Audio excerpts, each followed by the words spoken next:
Shalom, Kol Aloyim, Yahweh, Ba'ashem, Yahushai, Ba'ashem, Rachak Wadash. Double honors to our apostles and elders of Great Millstone.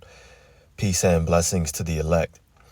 Just wanted to make a video concerning these different, they call them mass shootings that went out, I guess I'll say over the weekend or within the past few days. So we had one in Alabama. I'm not going to get all into it, but basically all of this is biblical prophecy. You see judgments being played out every single day. And this is only going to get worse and worse. We have to prepare our minds to see these things and to see worse things than this. And the Bible talks about how you're going to have people acting this way in these end days. And so we can say, yeah, this happens all the time. People get shot and killed every day, right? But now we're talking about this combined with all the other end time prophecies all happening at the same time. So we have to look at all of these global events and we have to say, okay, we have mass shootings here. We have hurricanes here. We have talks of World War III here. We have new technology, the microchip here. Okay, we have to be living in the end times. And so we bring these things out so that we can put everything together and come to a conclusion, come to a rational, logical, and I'll even say spiritual, because the Holy Spirit has to be on you to get it, right? But we come to a prophetic conclusion is really what I should have said. So there was a mass shooting that happened in Alabama. You can just type this in. You see what I did on Google. Mass shooting Alabama. Lots of stories, lots of articles. Deadly mass shooting in Birmingham, Alabama. What we know about it. 100K reward offered for suspects at large after 4 killed and 17 wounded in Alabama shooting. So we got that right there. We also have this shooting that happened in Minneapolis. It says officials ID both people killed in mass shooting in downtown Minneapolis over a weekend. Yep. So let me see. Overnight shooting in downtown Minneapolis leaves 2 dead and 3 injured. So here we have it in Minneapolis as well. So Alabama, got Minnesota, and then I didn't get all into this, but this popped up as well. North Carolina, and I guess just recently, 4 hours ago, father of accused Hedingham mass shooter pleads guilty to unsafe firearm storage charge.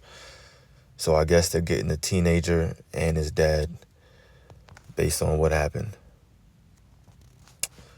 Yeah, so all of this just recently, just over the weekend, mass shooting in Alabama, another one in Minnesota, another one in North Carolina. So the world is waxing colder and colder. People are getting worse and worse, just going buck wild, not having any kind of rationale for doing these things, just upset at life, just mad. No real motive, just going crazy. So it was one person was killed. It said an early evening shooting in western North Carolina. 1 killed, probably a few more injured, who knows. Yep, 1 killed, another injured. Oh no, that was August 14th. And so that was even before this weekend. Right, so that's it. I'm just bringing out those few things. If you want to get more into it, you can just type in North Carolina, Alabama, whatever, and read the articles, make a video if you want on it. I want to jump to 2 Esdras 15 because, like I mentioned, all of this is prophetic. We're going to go to verse 14. It says, woe to the world and them that dwell therein. And woe represents a great destruction. For the sword and their destruction draweth nigh, and one people shall stand up and fight against another, and swords in their hands. Now, what we have to understand here is Esdras lived on the time of the Medo-Persian Empire. We're talking about a little bit over 2,000 years ago, right? We'll just say over 2,000 years ago. So right now, he's getting a vision and he's seeing people in these end days with guns. But the best thing that he can describe it as is what he knows, the modern day weapon at that time, which is a sword. He says, woe to the world and them that dwell therein.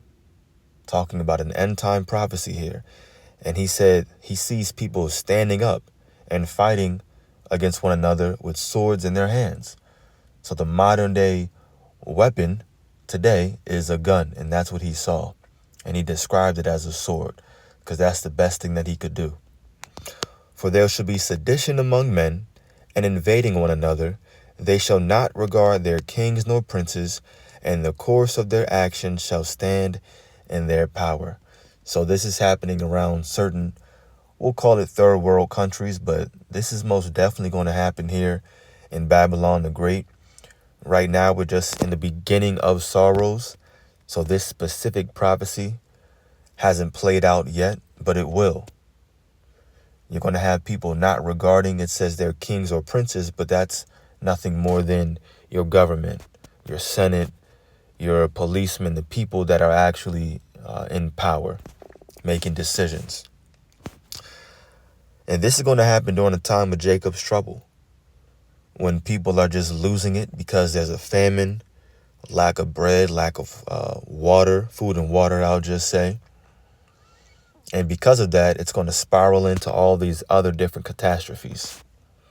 Verse 17, a man shall desire to go into a city and shall not be able, for because of their pride, the city shall be troubled, the houses shall be destroyed, and men shall be afraid.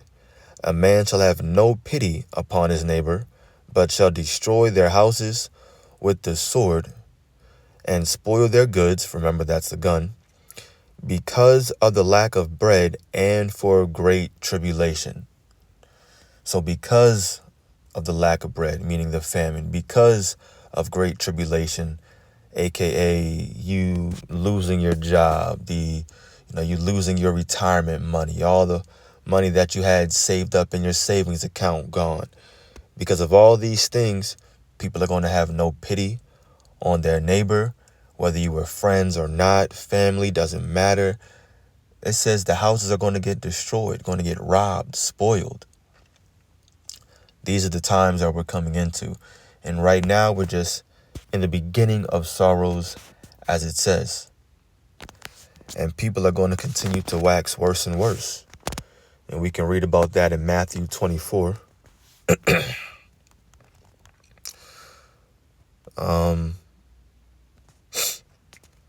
Let's just jump down to verse 7. It says, for nation shall rise against nation, and kingdom against kingdom, and there shall be famines and pestilences and earthquakes in diverse places. All these are the beginning of sorrows. And so that's the time that we're in right now. We're just in the beginning of sorrows. You can still get a job. You can still take a vacation, do certain things, whatever. But very, very soon, gradually, the world is moving to a point where Esau is going to throw down that hammer and say, look, you either take this CHIP or, no money, no job, no food, right? And then there will be an actual famine. There will be scarcity of food and water. Things are going to get worse. But right now, just in the beginning of all these times, when we jump to verse 12, it says, and because iniquity shall abound, the love of many shall wax cold. And we see a perfect example of that right here. The love of many surely is waxing cold. If that's the case, then certain things like this wouldn't really be happening. Now check this out too. I found this. It's a mass shootings page, I guess. Mass shootings in 2024. What is this? Gunviolencearchive.org. So look at this. All in one day. September 21st. You got Alabama, Minnesota, New York, Arizona, Illinois. On the 20th of September, you had Pennsylvania. The 18th, Missouri. 16th, Illinois, 15th, Missouri, and it goes on, right?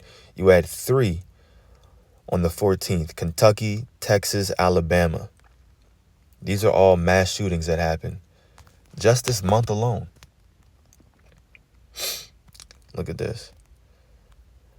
It tells you how many people got killed, people that got injured. Yeah, so the love of many is most definitely waxing cold, right? Why? Because iniquity is abounding. It's just getting more and more evil out here. People are continuing to just turn their back on the Lord and his ways. They don't care about none of his laws, nothing. So, of course, it's going to get worse and worse. People are going to wax colder and colder. Ain't really much love out here. But he that shall endure unto the end, it says the same shall be saved. So that's the point. That's why we make these videos, so that the elect can hear it, get edified, understand what time we're living in, look out into the world and see all these different end time prophecies happening at the same time, and come to that spiritual prophetic conclusion. Okay, we're living in the end. These are the beginning of sorrows. People are waxing worse and worse. They're getting colder. Yep, I'm seeing these different prophecies come to pass. All right, let me now build up my spirit and make sure my faith is right with the Most High Yahweh and his only begotten Son, Yahweh Shai. Because we're going to need their protection in the time of Jacob's trouble. We will. Yeah, I'll end it right there. Just bringing out those quick few precepts. Lord's will, this was edifying to the elect. Call Haloyim, Yahweh. Excuse me, Yahweh. By Hashem, Yahweh Shai, by Hashem. Rachakudash, to belong to our apostles and elders of Great Millstone. Peace and blessings to the elect. Shalom.